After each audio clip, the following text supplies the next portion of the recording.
So thank you all for joining us today. I'm going to start with Lisa. So big news for Lisa. She has recently received a Carnegie Fellowship. So congratulations on that. Thank you. Your project is, it is a big deal. Thank you. Yeah, please, it's a big deal. Your project is studying how political participation is affecting the work of state and local election officials, people like Dean, how it's impacting voter trust and confidence in elections, and how to rebuild this trust in elections. So what are you finding right now is the most important way that polarization is affecting voter trust in elections? So I think if we start with the question of trust, when we've measured trust historically, we've seen that Americans tend to have low trust in Congress, trust has been declining in like the Supreme Court and institutions broadly speaking. But when you ask people about trust in local election officials or how our elections were run, trust was pretty high.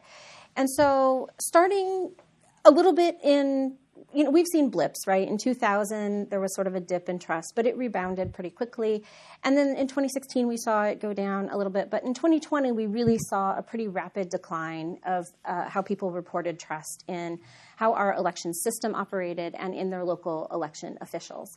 This decline in trust has not been exclusive to one political party, but it is fairly lopsided, where we've seen that trust dive pretty significantly among Republicans. So that sort of motivated my question about, well, what is it? Certainly there's elite rhetoric that was driving some of that, but I think elite rhetoric alone is not fully responsible for that sort of rapid decline in trust. And so one thing that I'm looking at is smaller organizations within states. There were sort of hot spots of decline in trust. Michigan had a lot of stuff. Northern California had some local organizations that were working together. And then there's been some pretty significant social media influencers who sort of individually have spread a lot of misinformation about local election officials and how elections are run. And so part of my research is looking at, well, what's really motivating this decline in trust, and why are people so susceptible to buying into some of the information that their elections are not being run in a fair way, or that the counting of the ballots is accurate, or that the processing is accurate.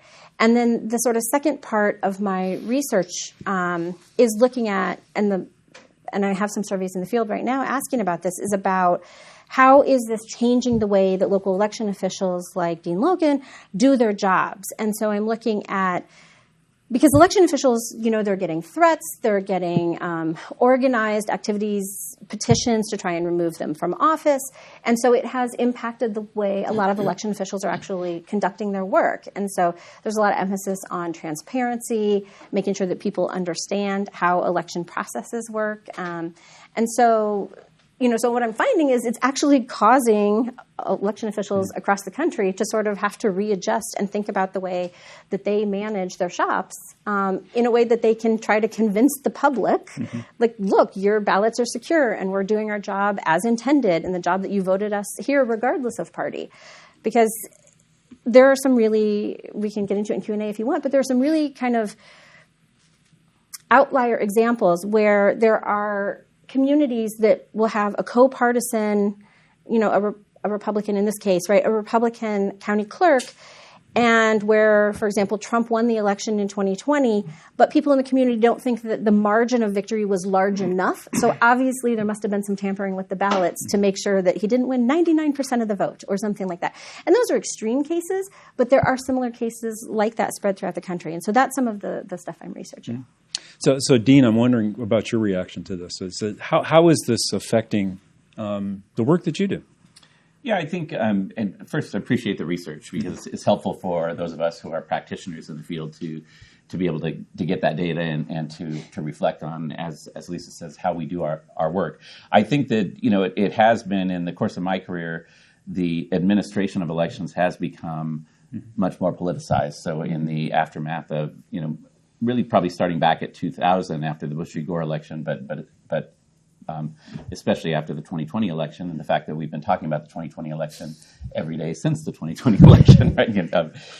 I think it's forced us to be in a position of often being on the defense of having to talk about not just what's happening in our operations, but about elections administration across the country. Because to the point, and there are several studies that show this, that trust is often high for your local official where you're voting, but then it's like, but I don't trust what's happening, in Michigan or Wisconsin or Georgia or whatever. So yeah, I think we've had to pivot, and it's now a part of our operation to try and provide voter outreach and education that, one, establishes us as the trusted messenger for information about the mechanics of how elections are run. So if people are hearing things through social media, on television, or through campaigns, that they can come to us and get the correct information on the mechanics of how the election is run, and kind of forced us into being in a proactive position of providing more information about the mechanics of the election, which I think is a positive thing, actually, is to increase transparency, to invite people in. We live stream our canvassing process on our website. It's not the most exciting thing to watch, but I think what the data shows is the fact that we do that actually increases trust, even if people aren't watching that. So I think it's been helpful for us to kind of learn about the sentiment of voters and adapt our procedures to respond to that. Mm-hmm. Good. Any other reactions? I just can't wait to watch this live stream. This is so exciting. It is exciting. I've watched it myself. And you can go see it in person, too. You can. Right? Because Dean actually has this brand spanking new facility, which I had an opportunity to see recently. I think Lisa was there as well. Christian was there. Yeah, it was really, the transparency is high. Yeah, the transparency is incredibly high. And that is a new thing, I think, for election officials in the 25 or 30 years I've been working on this. And I think it's a great development. But it's really changed how you run your show. Absolutely. Right. Great. So, Christian, so like Lisa, a lot of the work that you do is about polarization, right? But it's more about polarization in legislators, voters and legislators. And your research is focusing on institutions and rules that can produce or reduce polarization. And I know that you recently did this study on primary election reform in Alaska, because I was a co-author on it. And Annie Sinclair, who's with us today from CMC, was a co-author on it as well. Can you tell us a little bit more about this unique system that Alaska uses? It's a bit different than the California system, and what you're finding about how reforms like that may reduce the kind of polarization that Lisa's studying? Yes, I am very interested in reducing polarization at the elite level, right? So thinking about legislators and elected officials and what causes polarization in Congress, what causes polarization in state legislatures. And so in Alaska, they adopted a pretty unique system. And I do have to give credit to Andy Sinclair and to Mike Alvarez and to Betsy Sinclair, who were co-authors on this. It was just published in Political Research Quarterly. We were some of the first people to really look at this new system. It's called the Top 4 system. It's a ranked choice voting system in the general election. And in the primary, the top 4 candidates, regardless of political party, advance. So basically, imagine all of you run for office. Everybody in this room runs in the primary. 4 of you, whoever gets the most votes, plurality, 4 people will advance. Could be 4 Democrats, could be 4 Republicans, could be 2 Republicans, 1 Democrat, 1 Green Party member, 1 Libertarian, whatever. And then those 4 go forward, and then in November, you rank order your choices. So it would be, say there's 2 Republicans, 1 Democrat, 1 Libertarian on the ballot. You would rank order, say you're a Republican, you'd rank order maybe 1 Republican first, 2nd Republican second, Democrat third, or Libertarian third, and so on. And then the votes are reallocated. And so what did we find in the system? We found that the system allowed a more moderate Republican to win in the Senate race. So Lisa Murkowski is an incumbent who's very moderate. She ran against another Republican who was quite conservative, more on the, what I would say is more like the Trumpian right, versus Murkowski being just simply on the right. And then there was also a Democrat who many voters chose to just not vote for that Democrat. Even some Democrats, due to the system, arguably, potentially moved over to Murkowski in the general election. And so we do think there's some evidence at the voter level of a more moderate legislator winning. We also found that there were attitudes for support of this. So people did tend to like this system. Democrats liked it. Independents liked it. Not all Republicans liked it. Some Republicans did not like it. Other Republicans did. It was related to their attitudes on populism and how populist they were, or their thoughts about kind of their Trumpian populism or not. And then right now, this is really important research because there's a move to adopt the system in other states. There's a move to repeal the system in Alaska, right? So it's on the ballot right now, and it may be repealed in November, or it may not be. My guess is it'll probably stay. Probably enough voters will stick with it. Shouldn't probably say that on video. I should just wait till November. But based on our data, a majority of people, even if small, did like the system, and so I think it's important to see, can these systems work more broadly. I found that systems like in California's Top 2 and other systems, that legislators are somewhat more moderate, slightly more moderate than they would be otherwise in closed primary systems. Great. Any reactions from our roundtable guests? Well, No, go ahead, Sara. Well, I Go was ahead. just going to ask a question. I mean, so in this case, is that the only case that you studied then?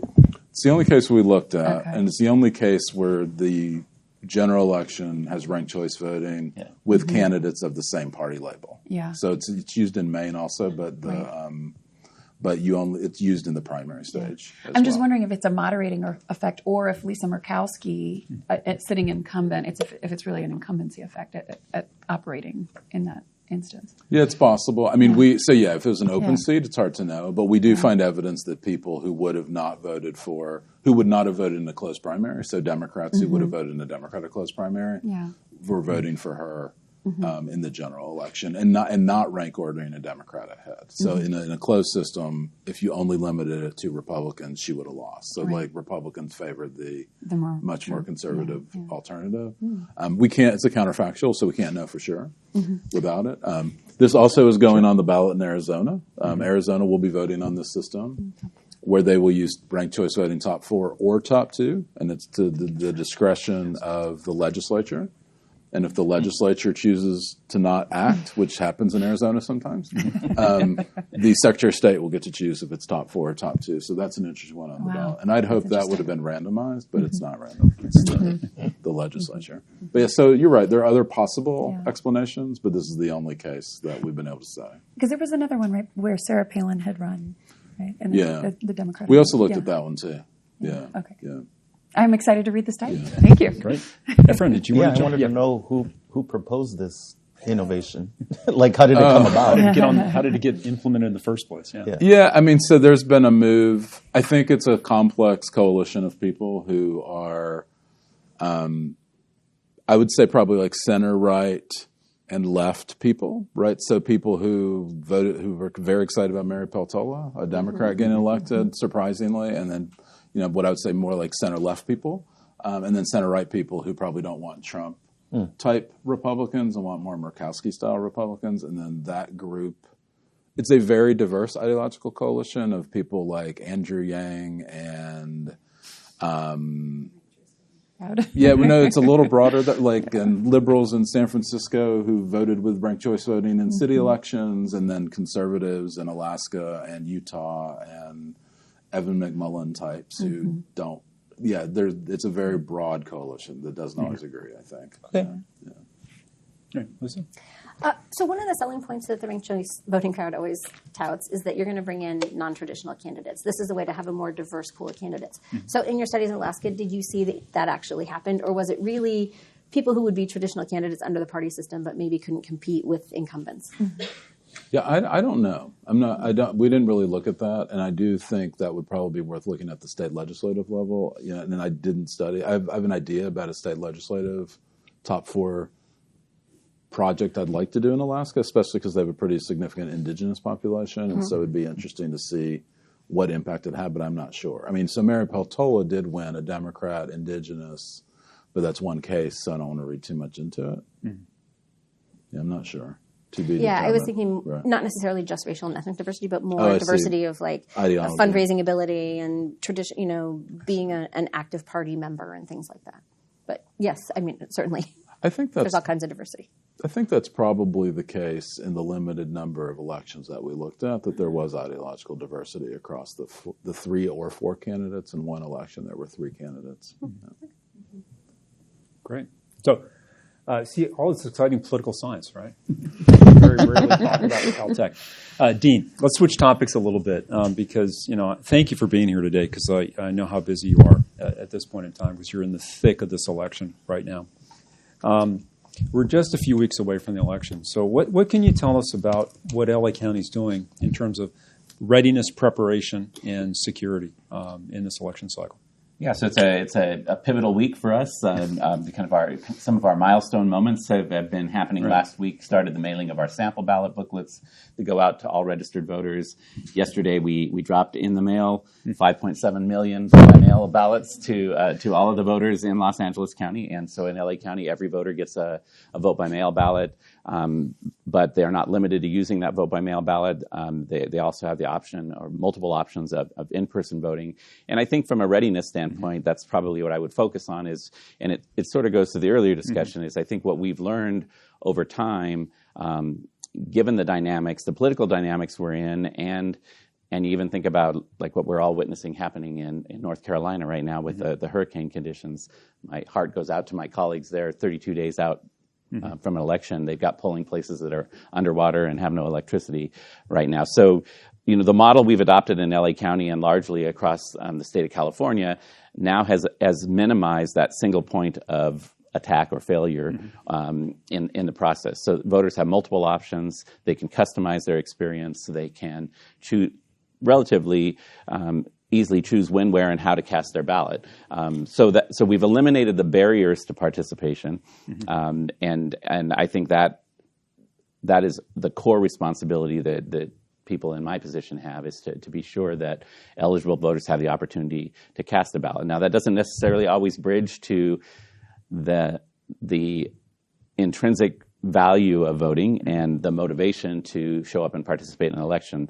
But what we've tried to do is create a system that when people make that connection and feel like their vote's going to matter and feel like they want to be heard through the voting process, that somewhere in their path of travel, they'll have the opportunity to vote. So that means even we're trying to catch people even when they're not thinking about voting, right? If you go to a farmer's market the weekend before the election, hopefully you'll see that there's a vote center nearby. And maybe you weren't even thinking about voting, but you have the opportunity to go in and cast your ballot. So, from a readiness standpoint, I feel pretty confident about where we're at this stage with the ballots in the mail. This weekend will be pivotal for me because when those ballots all start arriving, that's when we kind of hold our breath and wait for the questions to come. It's like, do I have the right contest? Did I get the right ballot? All of those things.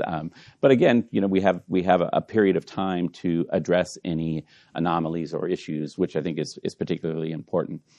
I think from a narrative standpoint, because there's so much emphasis, and it's part of the presidential campaign debate on the integrity of the elections process, I think what I like to remind people of is that all 50 states held primary elections in the last year, and those primary elections largely went off without difficulty. They were conducted fairly, transparently, and the results were not questioned. We also 4 years ago conducted a presidential election in the height of a global pandemic, and while there certainly were questions about that election, largely those were political questions, and largely those have been put to rest through court cases, et cetera. So I think that we want voters to feel confident about the process of voting, that there's a lot of noise out there, but really the security of our voting process in this country is first and foremost guaranteed by participation. If we don't have participation, then the benefit and the value of the process is minimized. So, we're ready. We're going to start. So vote by mail ballots in the mail yesterday. We'll open in-person vote centers on Saturday, October 26th, about 120 throughout the county.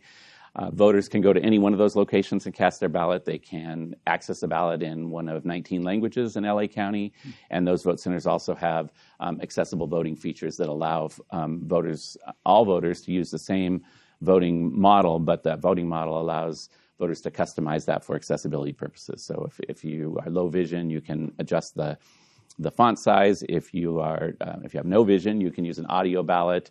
If you have assistive technology that you typically use in your day-to-day life, you can actually connect that to the device and mark your ballot. So, we will open an additional vote centers the final weekend before the election for a total of 648.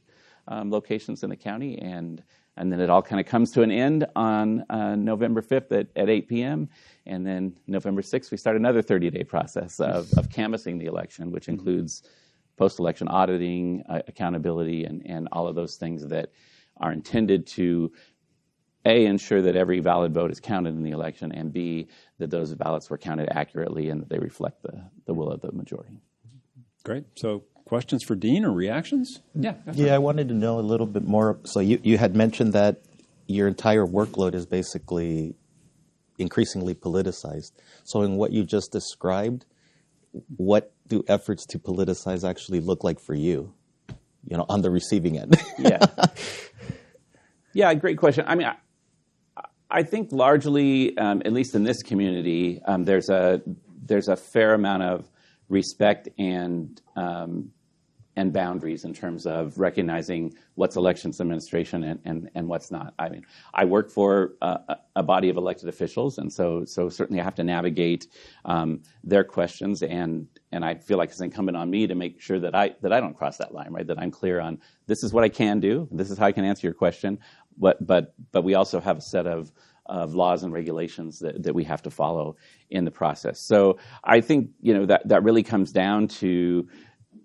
Here's where I expect to see that the most is actually in the post-election process, because we have a lot of ballots that will come in on Election Day or even after Election Day that are valid ballots to be counted, and that will get a lot of attention in the national media because California takes the longest to count our ballots and that's intentional. Our legislature has adopted laws that allow voters to vote on Election Day and put that ballot in the mail, and we can receive that as many as 7 days after the election, as long as it's postmarked on Election Day. So just to put that in perspective, in the 2022 general election, we had 250,000 ballots the day after the election still to be counted. And you look at contests like the mayor of LA, the outcome of that contest shifted significantly in those additional votes, and that was reflective of how that campaign was run. So that's where we start to get the questions, right? Where we get coalitions of people who come in to observe the process and attempt to get us to change the rules midstream. And say, it's like, so I think we all heard. I mean, the biggest example, of course, is we heard that in 2020 is like, well, we should stop counting. We should all the votes that were counted on election night should count, and then we should just stop counting. And then you have the other side who says, well, it doesn't have a postmark on it, but it was left on top of a drop box, and you saw it there, so you should consider that a valid vote, and you ought to count it. Right? So I think for people in my position, it really is kind of staying steadfast to what are the rules and regulations, what have we published on a transparent manner of how we're going to do the process, and kind of having the fortitude that even if the dynamics have changed, to say that that's the way our system is designed, and that's why we have a judiciary. And if somebody wants to challenge that process after the fact, they certainly have the right to do it. But we're not going to change midstream in the process. Mm-hmm. I'll just add on to all of this. I mean, I think that the work that we do as political scientists is, of course, very exciting and crucial. However, anytime I get the opportunity to interact with you, Dean, Logan, it's a pretty incredible moment, right? Across the nation, we have seen states and localities attempt to restrict access to the ballot. Here in California, we are leading the path on expanding access to the ballot, but that falls on your shoulders in one of the most populous places in the nation, in one of the most diverse places. I mean, 19 different languages.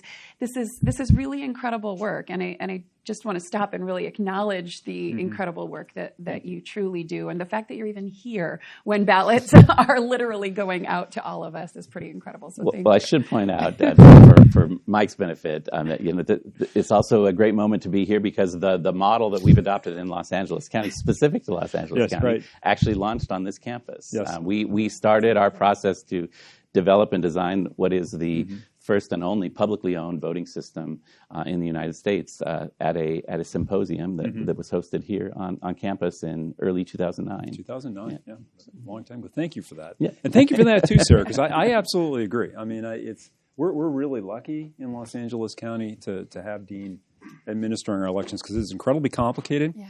But he's also incredibly transparent, and we all have benefited by that because he's very engaging with us in the research community. And, the PS 101 students will all have an opportunity to see Dean's new ballot tabulation facility because, again, of the transparency and openness that he has engendered in Los Angeles County.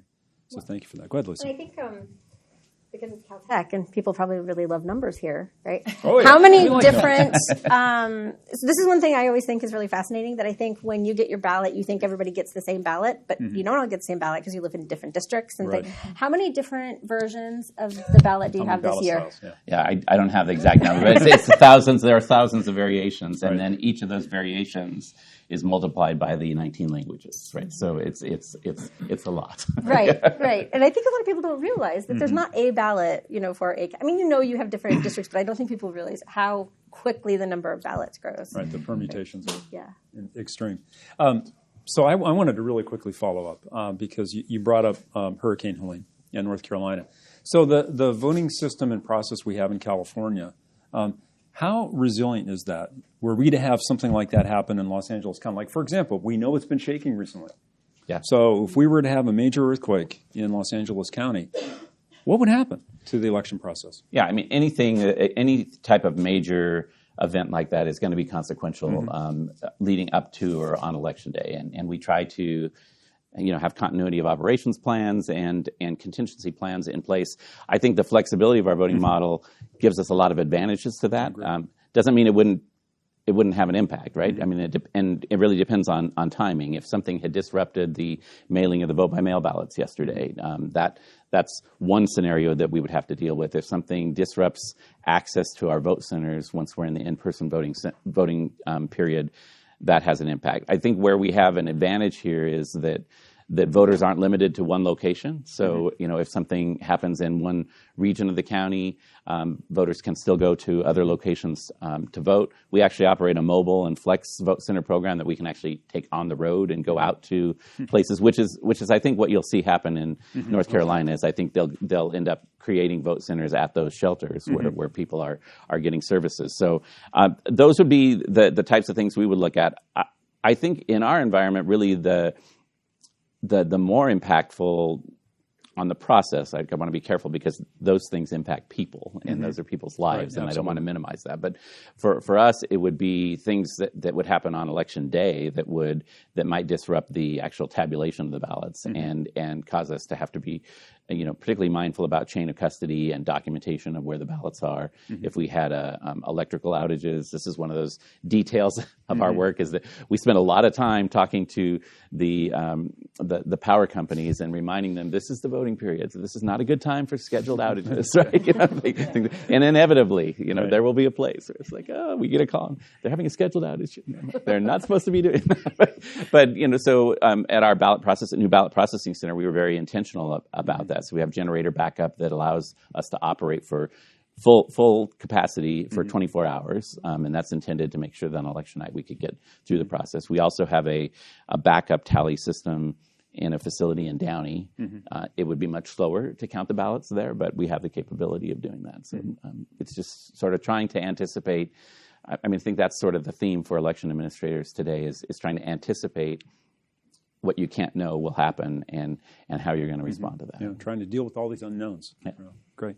So, Efren, Dean brought up all these different languages that we have in Los Angeles County, and Efren is one of the world's leading experts, if not, in my opinion, the world leading expert. Yes, pat him on the back. in how language shapes political opinions and political perceptions, political behavior.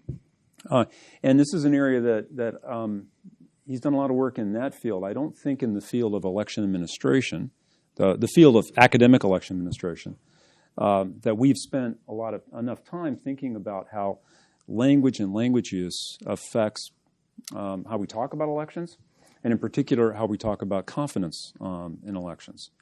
So how, in particular with the Latino community in Southern California, how have their experiences and the language in that community shaped their confidence in the electoral process? And what should we be doing, to make sure that the way we talk about elections and election integrity works well, not only for that community and their language, but for other communities in Southern California and their languages? Yeah, it's a very multifaceted answer, but I'll try to be sort of compact. One way to look at the heterogeneity in languages, even just in Los Angeles County, is that some of it is just about supply of information, right? And supply of quality of information, which I think the county has generally been a leader even when I was sort of growing up, right?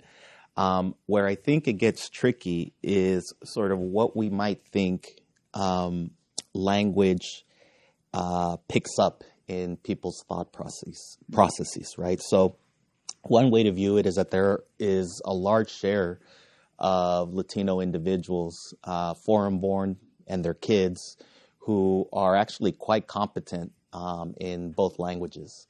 And so the availability in either is sort of like a coin toss.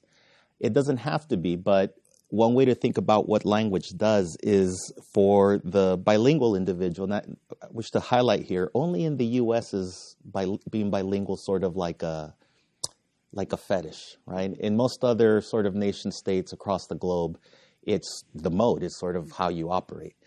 But the way language works is it actually gives you access to a variety of content in your long-term memory, right?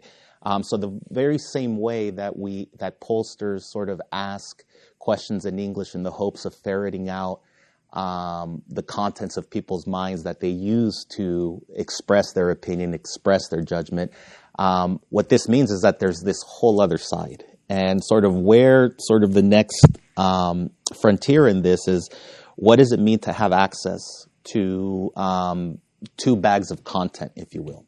So one of the way that it matters is we haven't done work on voting per se. We've done work on candidate evaluation.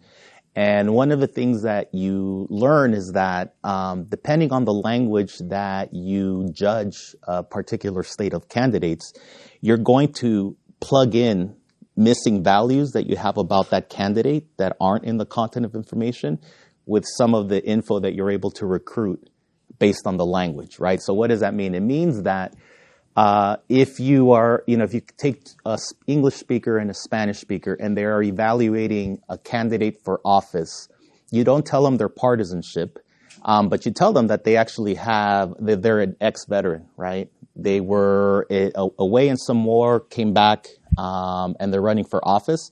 Well, in spite of the fact that you're not given information about your partisanship, you're plugging it in based on the language of interview, right? And so typically what you assume is this guy is right of center, right? And so that's sort of the things that we sort of have to be looking out for. That is actually quite an open game. I think for the longest time, we used to see language either as a handicap that had to be remedied, or in the world of polling, an attribute that was just a challenge to get data on. And, those are all I would characterize as technical aspects about language that are very important. But there's actually the role that language plays in theoretical ways, right? And how we sort of wrap our minds around what is the nature of the opinions that people are expressing? What is the nature of the behaviors that they manifest depending on the language that they get?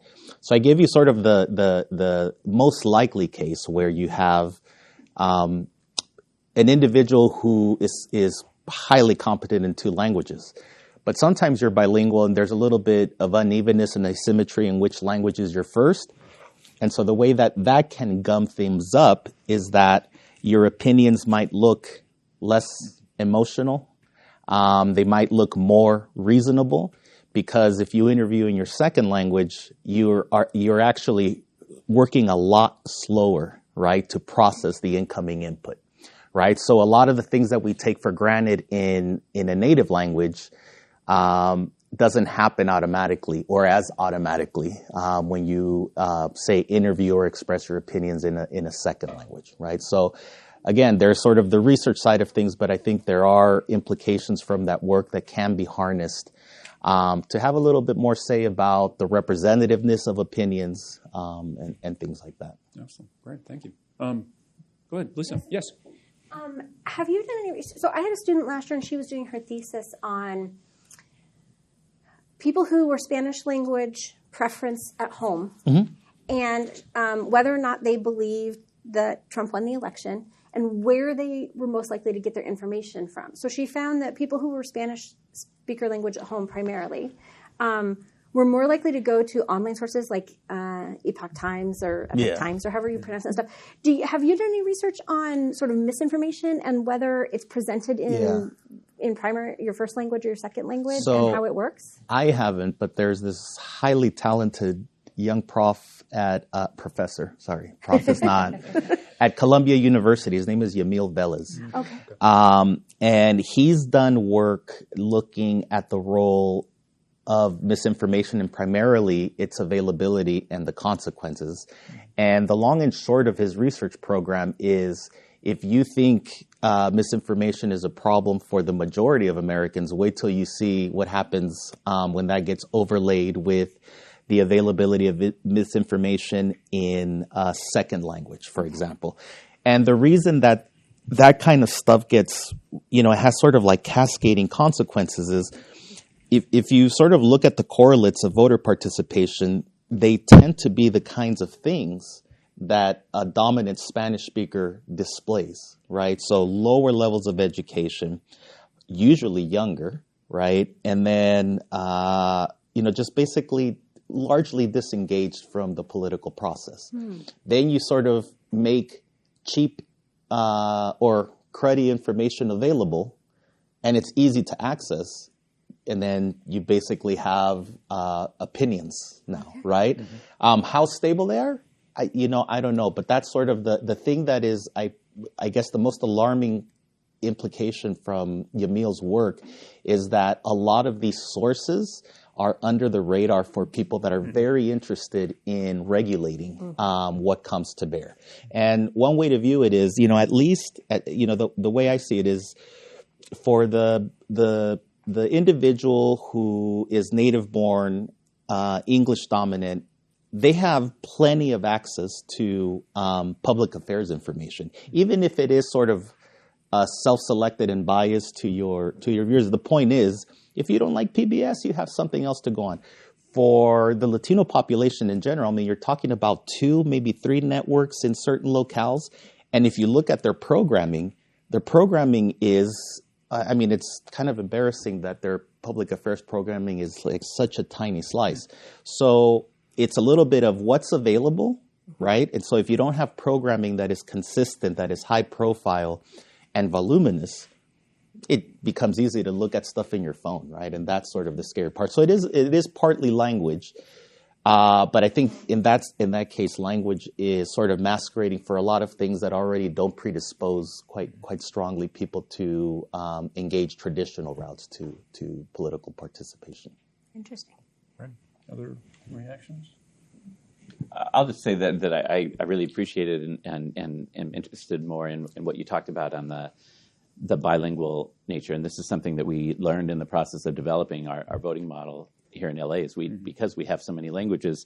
For some jurisdictions where they're only doing Spanish and English, the preferred method is a bilingual ballot, right, where everything is presented both in English and Spanish. Obviously, with 19 languages, that would be chaotic for people to navigate. But on our ballot marking devices for in-person voting, you can select a language. And one of the things we learned through our research in that process was exactly what you're talking about, is that voters actually preferred the ability to toggle back and forth between English and another language, which hadn't been available before.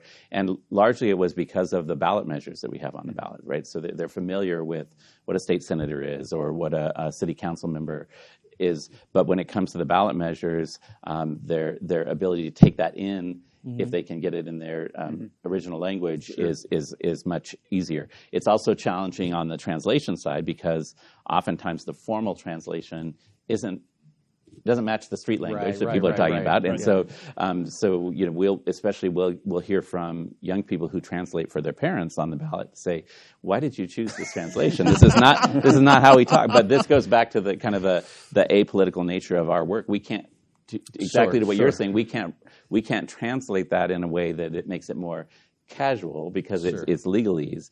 And when you all receive your vote by mail ballots later this week, you'll see this ballot is full of ballot measures. So there are 10 statewide measures, 2 countywide, 1 almost countywide, and then 92 local measures that are sprinkled throughout the county. So it's a lot for voters to take in, and I think that's why that in-person voting experience still remains so important, because for some people that's going to be much easier to navigate through an audio ballot where they can toggle back and forth.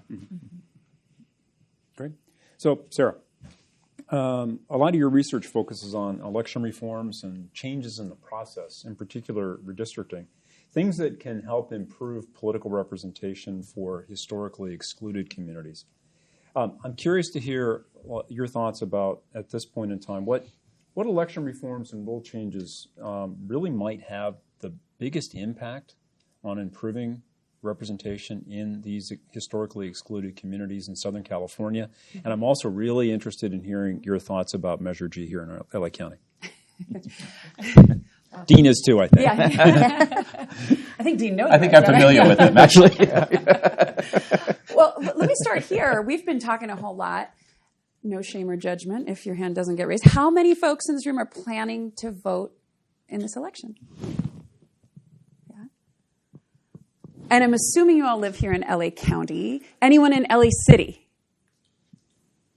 1, 2, just a couple. Okay. 3. Okay, great. And again, no shame or judgment. I know there's plenty of folks that are not eligible to vote. So thank you, Mike, for that introduction. Actually, most of my research, my formal research, my peer-reviewed research focuses on Asian American and Latino voting behavior. But in the last couple of years, largely stemming from my service on the California Citizens Redistricting Commission, I've kind of taken this turn to get more involved on the research, kind of public research, and of many of the governance reforms that are taking shape here in LA County as well as in the city. So right when we finished redistricting for the state of California, and how many folks are familiar with the independent redistricting process? It's a wonky kind of, not so much, right? California is unique in this regard because we were one of the first states, Arizona actually being the first, to enact back in the 2000s an independent redistricting commission. What does that mean? In most places, politicians themselves redraw their district lines. But here in California, we took that power away from them, actually under the leadership of Governor Schwarzenegger, and put it instead into the hands of a group of citizens. And wasn't it my lucky day when I won a lottery ball drawing and ultimately came to serve on the redistricting commission through a lottery ball drawing. That was a lengthy process. It was very difficult at the state level. We drew the state assembly, the state senate, as well as all of the congressional districts. California, of course, being the largest state in the land, so that's a whole lot of districts. What I learned from that process is Los Angeles is the most difficult place to draw districts, in large part because the Voting Rights Act has so many different implications for the communities that are here. The Voting Rights Act, which hopefully you've heard a little bit about, was enacted in 1965, of course, with the leadership of Martin Luther King, but today applies to many communities that have been historically excluded from the ballot box, not only Black and African American communities, but also Latino and Asian American, and in some jurisdictions, Native Americans as well. Notably, right when we finished redistricting, or soon after, there were some leaked recordings here in Los Angeles of Latino council members talking about redistricting. And it really took over the political narrative and the political conversations here in Los Angeles. And what ultimately was launched from that was a large effort for governance reform, first for the city and now also for the county. So for all of you that raised your hand saying that you're going to be voting this fall, you'll certainly have the opportunity to vote for Measure G, which I'll talk a little bit about, which is a county governance reform. And for the couple of you in the city, there's a whole host of reforms, one of which is the creation of an independent redistricting commission for the city of Los Angeles, as well as a separate commission for LAUSD, which has slightly larger boundaries than the city alone. Those are both parts that I worked on as a part of the what we call ourselves as the Los Angeles Governance Reform Project, which brought together a number of political scientists from across the county to review the literature, to think about how to create an independent redistricting commission, to think about various kinds of governance reforms, including ethics reforms, that could help improve city governance. And then we also help to apply that to the county level. So for those of you in the city, you'll have the opportunity to vote on those 2 independent redistricting commission ones, as well as one on ethics reform. The city also looked at trying to expand the number of seats on the council. There's only 15 members serving on our city council in a city of approximately 4 million people. If you compare that to, let's say, a New York or a Chicago, they have upwards of 50 members on their city council. So we operate a very different type of system here in Los Angeles. We also have a more strong mayor. We have a less of a strong mayor system than you would see in Chicago and New York. So there's all sorts of dynamics that went into that. And ultimately, the city council is not advancing any kind of reform to expand its size, but you do have on the ballot independent redistricting for the city and LAUSD, as well as ethics reforms that would really strengthen the Ethics Commission, because not only were those leaked recordings going on talking about redistricting, but we've had numerous local politicians be indicted and now serving jail time for ethical violations. And that has also dominated headlines. And some of these ethics reforms look to really respond to and hopefully strengthen the ethics procedures within the city of Los Angeles. But I want to talk a little bit more about Measure G, which is the county-wide reform. This came to fruition in somewhat of a surprising process, I suppose. There was chatter and talk about county reforms really from the beginning of our work at the city level. There were several county supervisors. Let me ask you this. How many county supervisors do we have here in Los Angeles County? Anyone know that? I know. Yeah, we got it right there.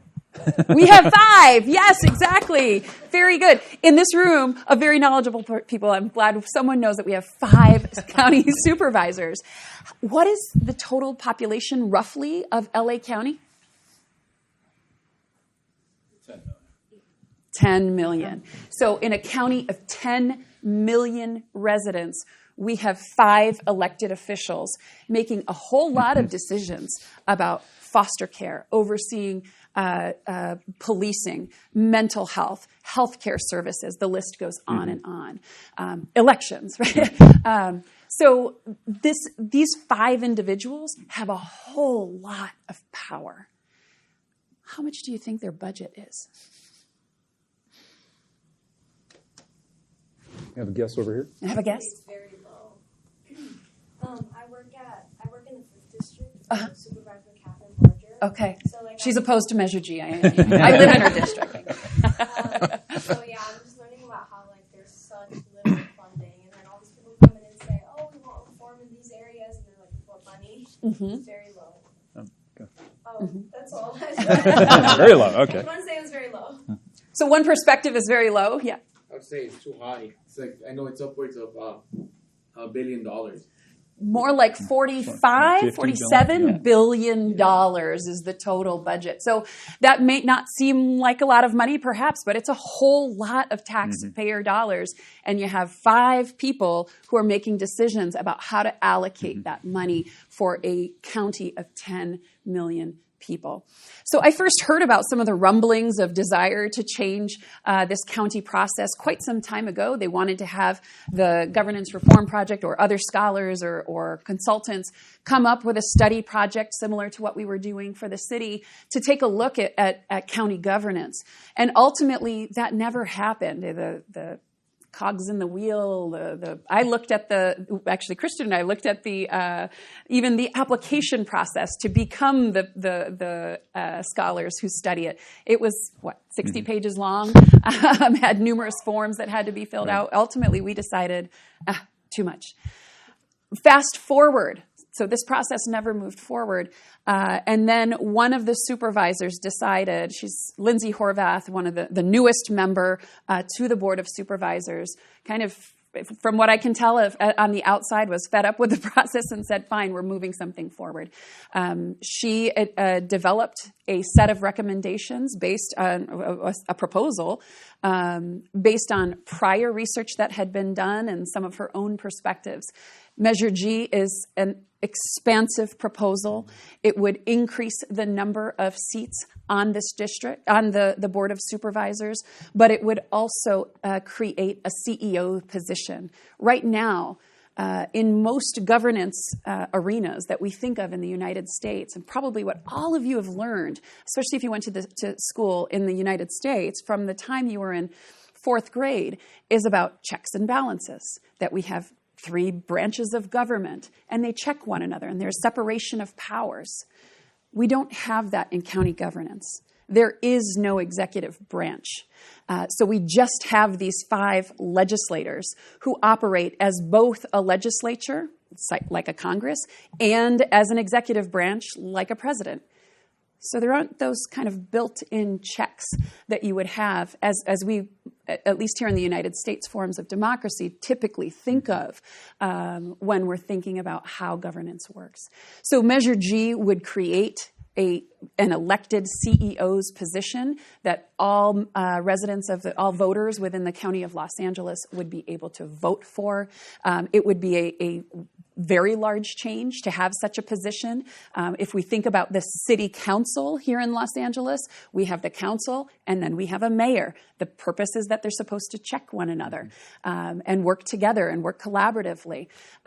So this is an enormous change. Another part of Measure G is the creation of an ethics commission like what the city council would have. There's a whole lot of details that are not completely fleshed out in Measure G. And according to Supervisor Horvath, she did that by design so that there's an opportunity to create a commission that would actually implement Measure G, that can sort out a lot of the more specific details with communities weighing in on that process. In a county as broad as and large as Los Angeles, I said in the beginning of this that a lot of my research has to do with Asian American and Latino voting behavior. We have never had an Asian American serve on the Board of Supervisors. And certainly within the API community, there's a lot of excitement and support for Measure G because it's seen as a first opportunity to potentially one day elect an Asian American to the Board of Supervisors and presumably, hopefully also to elect more than one Latino to the Board of Supervisors in a county that is almost 50% Latino. So that's a little bit about Measure G. Obviously, I'm on the support side. I should say that. But that's okay if you're not. I know that there's also other opinions on that. People that would, I know Supervisor Bardre had testified at the county supervisors meeting, really felt like it's the process that was problematic, and perhaps there's a better way of going about it. But I'll say this, in particular, the expansion question for the Board of Supervisors is something that has been looked at since the 1970s and has never actually happened. So this is one opportunity to simply move it forward. Yeah, now. and not been a lot of public conversation about Measure G, surprisingly. Yeah. So we started a few minutes late, so if you don't mind, we'll stick around for another few minutes because I'd like to get questions. So does anybody have a question for our roundtable? If so, can we make sure you get the microphone?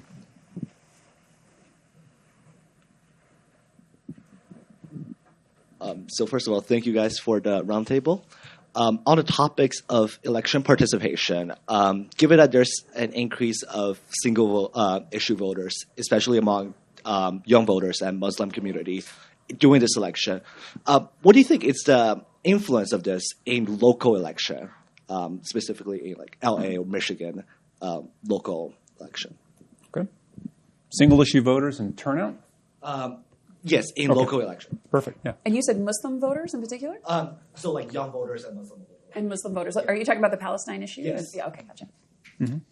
I mean, I'll just comment on that from the administrative side because I think it's an interesting thing, and I think many of the people up here have worked on this because it's fairly recent in at least in LA County, where local elections have been consolidated onto the same ballot as the presidential or the gubernatorial contest. So when you see the ballot, it's a long ballot. It includes everything from local city council, school districts, water districts, on up to president and all of these measures that we talked about. And that the research on that and what caused that reform, because it used to be that the local elections were held in the odd year, separate from the partisan elections. And the research that drove that change was about participation. It was because there was such low participation in the odd year elections that it was felt that you weren't getting a representative sample of the electorate in making those decisions at the local level.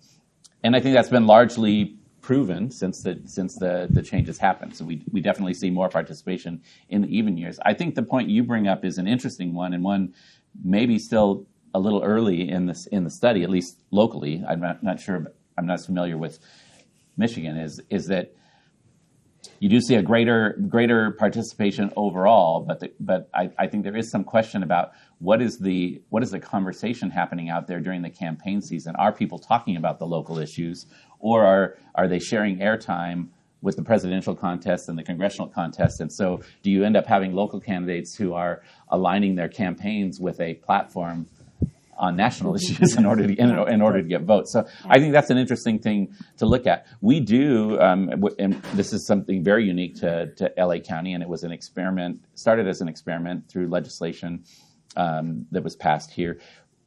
For this very issue, the order of the ballot in LA County starts with the local contest and ends with the presidential contest. Everywhere else, it's the opposite. It starts at the top and then goes down. And the intent of that also was to make sure there wasn't a drop-off for those local races or ballot fatigue, as we've gone through. Early research on that has shown the effects have been minimal, but where there have been effects, it has increased participation in the local races, and it has not caused drop-off for the presidential contest. So that's a little bit off from your question. I think this election may be unique to look at that because I think it is highly likely there will be a lot of single-issue voters. It's also another part of this mis and disinformation, because I get this question all the time of people say, well, I'm not going to vote because I don't want to vote on everything on the ballot. You don't have to vote on everything on the ballot, right? That's your choice as a voter. So if you want to vote solely on one contest and deposit your ballot, you're able to do that. Great. Yeah, go ahead, Sara. Yeah, if I may. So separate from kind of my academic work, I have a podcast called Nationally. You can check it out. It's available wherever you get your podcasts. It specifically thinks about immigrants and people of color and their role and impact in this 2024 election. We've actually interviewed Palestinians and Muslim Americans from Michigan. At the primary stage, there was over 100,000 people that voted uncommitted. I think general elections are a different story. Certainly, there are plenty of folks, both young people, Muslim and Arab Americans, Palestinians, Americans, who continue to feel like they cannot cast a ballot for Kamala Harris, given her role in the Biden administration. That being said, the primary is a very different ballgame than the general election. Whether we like it or not, at the end of the day, it is a binary choice. There might be other candidates on the ballot. They will not win. Cornel West will not be president of the United States. And so, I think it creates a set of options for folks who are single-issue voters, especially in a place like Michigan, and I certainly can understand and empathize with that. But it also can skew the outcome of the election as well. Locally, I think there's some interesting dynamics, because I would say here in the city of Los Angeles, I would say DSA, the Democratic Socialists of America, have really risen to prominence on the LA City Council. There's now, I think, 3 members who have had the endorsement of DSA. DSA has very clearly been large advocates on the Palestinian side of this issue, and one of the things I'm looking at is to what extent that's going to play out in some of the races that are happening, even locally at the city council level. If that's the key issue that people are actually thinking about when they cast their ballot for city council, which the City Council of Los Angeles has nothing to do. They have zero power or influence over what we do in foreign affairs. I think we had one question over here. Yeah. Hi, My name's Max. I'm a senior in mechanical engineering at Caltech. I was curious about voter trust and how that gets measured from a research perspective. I was also curious if voter trust has any strong correlation with voter participation, how willing they are to vote to approve a measure or anything else like that. We have experts on that here. Yes. Well, we measure trust in a couple of different ways. So usually we'll ask, how much do you trust government to do the right thing? We also ask questions about if you think government is on the right track or off on the wrong track. And then we have voter confidence questions, which are questions directly measuring, do you think that your ballot was counted correctly? And then we'll measure that at different levels. And so I think we try to triangulate sort of all of these different measures to come up with a good picture of what trust looks like. But we actually just ask people directly whether or not they trust government, which maybe seems overly simplistic, but that's one of the ways we do it. And like I said, so we'll try to ask the question and sometimes rephrase them, so you have multiple points of measure in a survey to get at that. But by and large, I don't know if we should have a more sophisticated way, but right now we really just ask people if they trust, and people will tell you when they don't. And then I think, what was the second part? And it correlates with turnout, participation. Oh, yeah. So, so there's a couple of different things that happen, and you guys feel free to add in if you want. So we see a lot of people who have really low trust in government just sort of abstain. And don't participate, but especially if they're nonpartisan. So if people don't identify with one of the two major parties and they have low levels of trust, those are the people that we see abstain from elections the most often. If you are a strong partisan, but you still have low levels of trust, most of the time you still participate. And I think Sara had mentioned something about, and the single issue voter it ties into too, is one of my sort of favorite analogies is about that was, I think about elections as it's not Uber, it's public transportation, right? It doesn't drop you off at the exact candidate or destination that you want, so you have to make the closest choice. And I think for people who have low levels of trust, they have to decide, well, what is the best choice that gets me sort of where I think government should be functioning, not exactly what I would like government to do. And I don't know if... Christian, you have anything to add to that? Yeah, I have one the impact of trust on turnout, and I just have an anecdote based on some data. I did some polls recently of 8 congressional districts in California. 2 of them are in the Central Valley, which is an area that has relatively low political and other trust.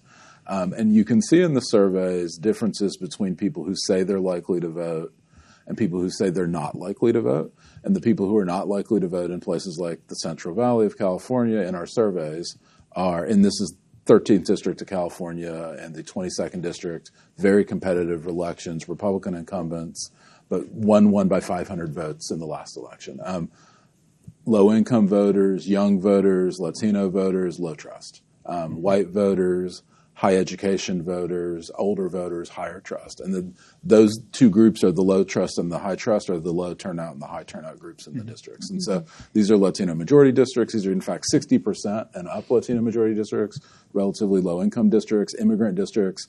But the turnout is actually sometimes nearly majority white, if not majority white. And so the winner is actually often reflecting the high trust people that don't reflect the demographics of the district. But I would say that it's an increasing sort of paradox in that, where you have strong Republicans who are consistent voters, who habitually turn out, who have low trust, right? And so there is a strange relationship within, so if you disaggregate the data, right, and you start to look at some of these cross-sectional analyses, you see where trust and partisanship don't exactly correlate with turnout. Well, you know what? We're out of time.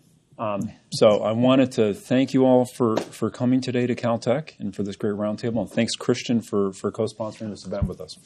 And thank you all for coming.